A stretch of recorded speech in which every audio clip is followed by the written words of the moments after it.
what rights, because, feminists are fighting for women's rights, right? So what rights do men have that women don't? Legally, none. None. Okay. I think.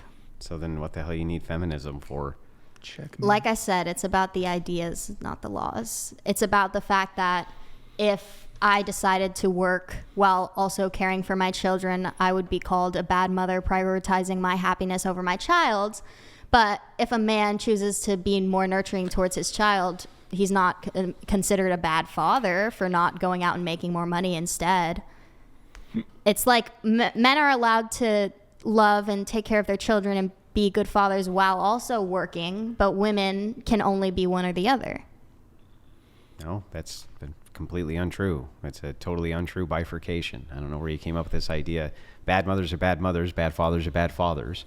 So there can be men who are, I don't know, I guess you could say, far more paternal than men who are not, who are far worse fathers than men who work all the time. And there's men who work all the time who are far worse fathers than men who are highly paternal. That's really not a good qualifier for that. Just like there's women who stay at home with their kids who are terrible mothers, and there's women who work who are good mothers. But all we're doing is we're trying to associate what we would like to see as a society. Same thing with egalitarianism. You want all of society to move towards equality. I want all of society to move to a different outcome, which is towards a stable outcome inside of society, which would include a patriarchal system, which enables women to be able to stay home with their children. Because that sounds fucking awesome. It doesn't enable them, it forces them. It doesn't force them. How are they being forced? What have I said here which would allude to force? Because they're not allowed to work and they have to stay at home No, and take they're care allowed of the to work. children. You just said They're allowed to they're work, going to but send what their you're kids off trying to to public do, school daycare. Yeah, what you're trying to do is push society towards women moving out of the workforce, which means don't go to college and get a degree. It's a waste of your fucking time. Start a family instead. And the government can even create incentives to have you start a family. That's impossible in the current state of society, though. What you just said. No, it's not. Incentives for... If I didn't go to college, I would be working at a fast food restaurant for the rest of my life. No, you could get married and have children. I could drop ship, okay. But no, you could get married and have children and even have a home business. What do you mean? Okay, but I mean, like, what I'm saying is, like, let's say a woman is coming out of, like, poverty and there's no guarantee that men are going to provide for her because, there's so much feminism out there and men who don't want to pay for women anymore. How else is she supposed to guarantee her own financial security? Well, this is the problem, right? You're moving back to a prioritization of you. And you kind of need money to live. You do need money to live. That's true. But what used to happen is women would stay at home with their parents as they would look for suitors who would marry them. What if they hated their parents or their parents were abusive? They just had to deal with it. But we don't want to move society into all exceptions. But that would happen. And what would happen is they would move in with their aunts, their uncles, their extended families. And these things were a lot closer together, and they had a much better community because there was a lot more of them in these cramped in areas, which is a good thing. I would like to get back to that, to a nuclear family system. If women have it so much better in that patriarchal society, then why wouldn't you want to be a woman in that? You want to be a man in that society? How could I be a woman in it? Okay, I'm saying theoretically. Theoretically, I wouldn't want to be a woman, but that's because my ontology I can't really understand what that would even entail.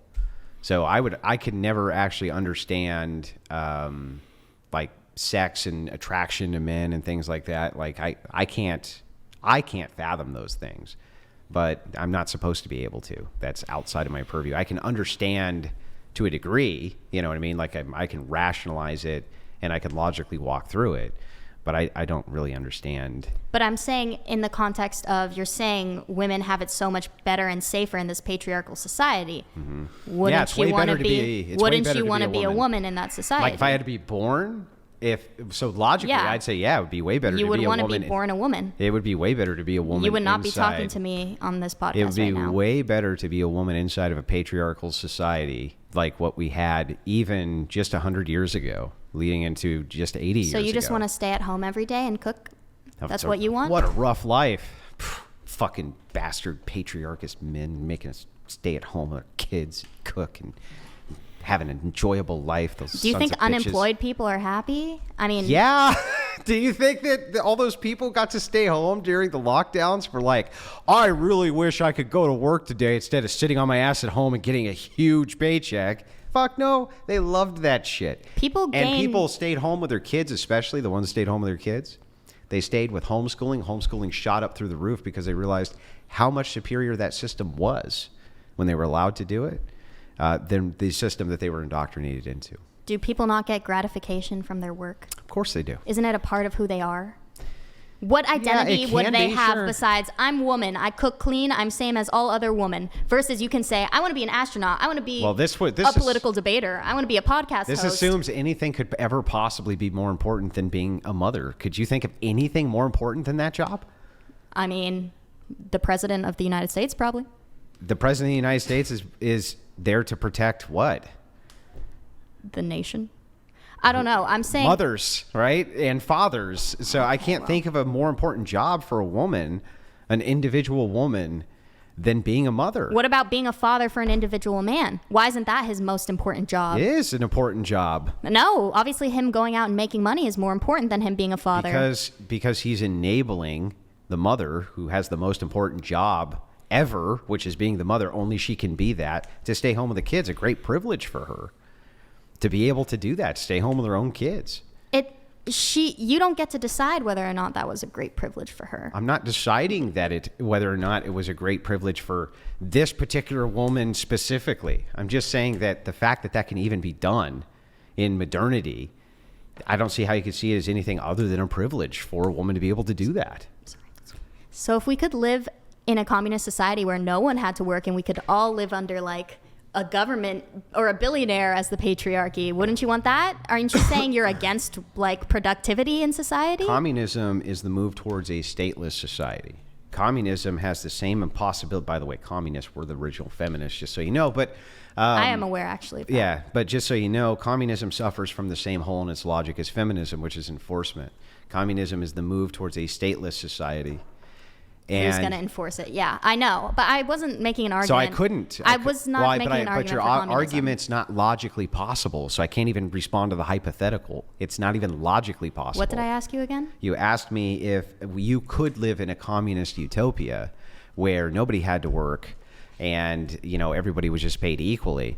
I could, I guess, engage and say, sure, I'd love that if such a thing was possible, but I don't even think it's actually logically possible because of the lack of enforcement. So I don't even think that that's a valid hypothetical because it's just illogical. It's not even possible. Okay. It's like there's some hypotheticals which are not logically possible, so they can be rejected. Okay. What I meant, though, on a broader scale was this seems to be a very anti-capitalist mentality to have half the workforce out of the workforce. It's not important to me. Oh. But neither is socialism. That's worse. And what you end up with pure capitalism is crony capitalism. We have a great tradition in the United States and globally, especially in Europe, of mercantilism. And that's phenomenal. That's a fantastic system. Oh, okay. Yeah, merchants being able to freely trade, barter. And, I understand having a currency like we have now, but yeah, I think mercantilism will always exist. It exists right now. But capitalism has become crony capitalism is capitalism basically now. So, yeah, not a big fan of how capitalism currently exists. Oh, but it's still a better system agree. than socialism and communism. Well, one's a mixed economy. I have a type of socialism, and then there's like the socialist communist. Socialism in its actual form is that the state has control of all industry. And communism is a stateless society. So socialism is stage one. All industry and private industry is owned by the state. And then stage two. But hadn't you told me on the last podcast that you would also consider before the abolishment of the system that it would still be socialism if it's a mixed economy? You said that I was a socialist on the basis that I believed on a mixed economy. But that's because the mixing that you want in the economy is the state to own the means of production. That's the problem. So like healthcare, for instance, that's the state owning the means of production. Yeah, but you just posited that it would be all of the means of production. That's the end result. I was saying there should only be some. But socialists are going to start by socializing whatever industries that they can before they socialize the other industries. So, But then I wouldn't be a socialist. I would be a social democrat. well, no, you'd be a socialist because you'd want to see all industry socialized. No, when did I say that? I had told you that I wanted to see some industries socialized, like healthcare. You don't want And to then see you all said I was a industries socialist. socialized? I told you I believed in a mixed economy, Mixed how? as in there's still capitalist facets of the economy. Like which ones? What kind? Okay, well, I honestly wouldn't even want to get Okay. into it because I don't even know what I'd say. That's fair. Okay. We have one chat here from IDK.